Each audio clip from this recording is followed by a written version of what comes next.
آخری عشاء شروع ہوتا آپ 10 دن کے لیے کمر کس لیتے اور پوری پوری رات جاگتے اور اپنے اہل کو بھی جگاتے، کیونکہ نبی علیہ السلام کے سامنے وہ حقائق ہے جو ہمارے سامنے نہیں۔ پوری پوری رات کیوں جاگتے؟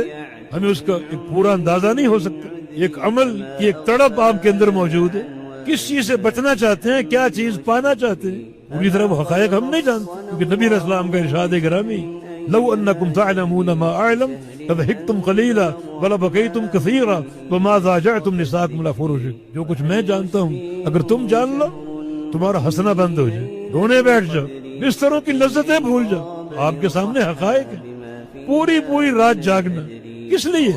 یہ بڑا ایک طویل ساعتوں کا سفر ہے۔ رمضان کا مہینہ بڑا بابرکت، پھر خاص طور پہ آخری عشرہ بابرکت، پھر خاص طور پہ 5 طاق راتیں بابرکت، اور سب سے بابرکت وہ رات ہے جو نزول قرآن کی رات ہے، جس کو آپ لیلۃ القدر کہتے ہیں۔ خیر من الف شہر، یہ ایک رات 1000 مہینے کی عبادت کے برابر نہیں بلکہ افضل ہے۔ افضل کتنی ہے اس کی تحدید نہیں۔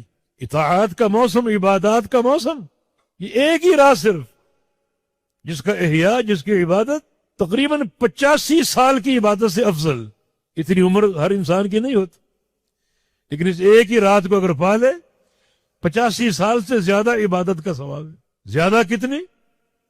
یہ آپ پر کتنی تڑپ آپ کے اندر ہے، کتنی طلب آپ کے اندر ہے، کتنا روشن آپ کا ضمیر ہے، کتنا روشن آپ کا دل ہے، کتنی عظیم جستجو آپ کے اندر جنت کی طلب کی، اور کتنا اخلاص آپ کے اندر۔ اگر یہ بیان آپ کو سمجھ میں آیا ہوگا تو آگے دوسرے بھائیوں تک بھی پہنچائیے۔ میری یہ کوشش ہے کہ میں یہ چینل کے ذریعے سے آپ تک اللہ اس کے رسول کا پیغام جو ہے پہنچاؤں۔ چینل کو لائک اور سبسکرائب کر لیجئے، اور آخری کے 10 دنوں کی جو فضیلت ہے اور اعتکاف کی، اس میں سے مختصر بات آپ کے سامنے آیا ہے، اس پہ ہم لوگ عمل کریں۔